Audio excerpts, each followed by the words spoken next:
Look at the drawing on the left. Most parents would slap this on the fridge and say, "Wow, look at that focus, that discipline." You might even think you're raising the next Da Vinci. Now look at the chaos on the right. You see a mess, a stained carpet, a waste of paper. But psychology suggests this kind of perfection is often a warning sign, not a win. That drawing on the left is very often the picture of high-functioning anxiety, a child terrified of making a mistake. The disaster on the right, that's a brain on fire. If you're praising your child for coloring inside the lines, you're training another accountant. And the world already has enough of those. What it desperately needs is more creators. Welcome back to Art Killer. We need to have an honest conversation about pretty art.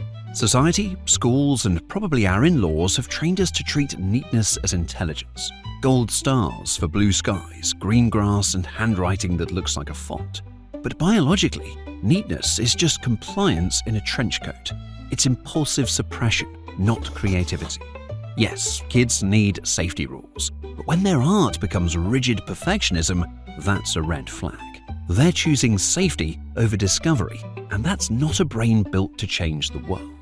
When a child obsesses over realism or staying inside the borders we give them, they're not using imagination, they're activating inhibition.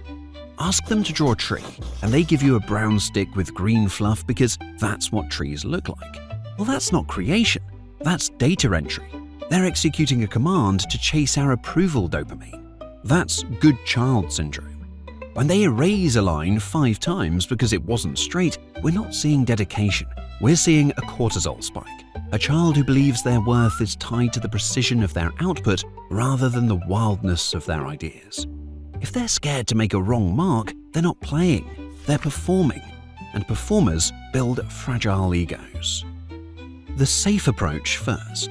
When a child colors a pre-printed mandala, that isn't art, it's a brain cage. They are in convergent mode, narrowing focus to find the one safe answer.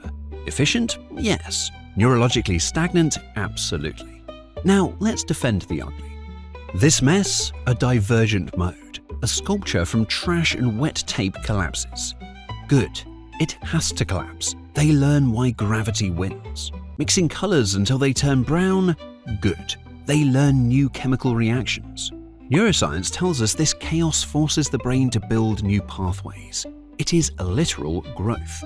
The neat kid isn't building new pathways, they're just calming their anxiety. One builds a creator, the other builds a clerk. Here's the punch in the face. We are the problem. We hover, we correct. Honey, that's not right. We kill the vibe because their chaos triggers our control freak. Here's the new rule. Stop praising result, perfect horse. Praise process. Love that shape struggle or angry red energy. That one sentence creates psychological safety.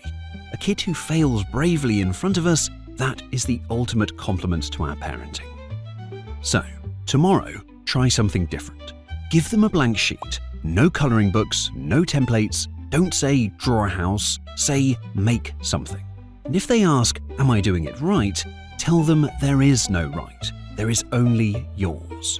The lines are there for safety, but the magic, well, that happens in the margins. Finding this perspective helpful? Subscribe to Art Killer for more deep dives into the psychology of creativity.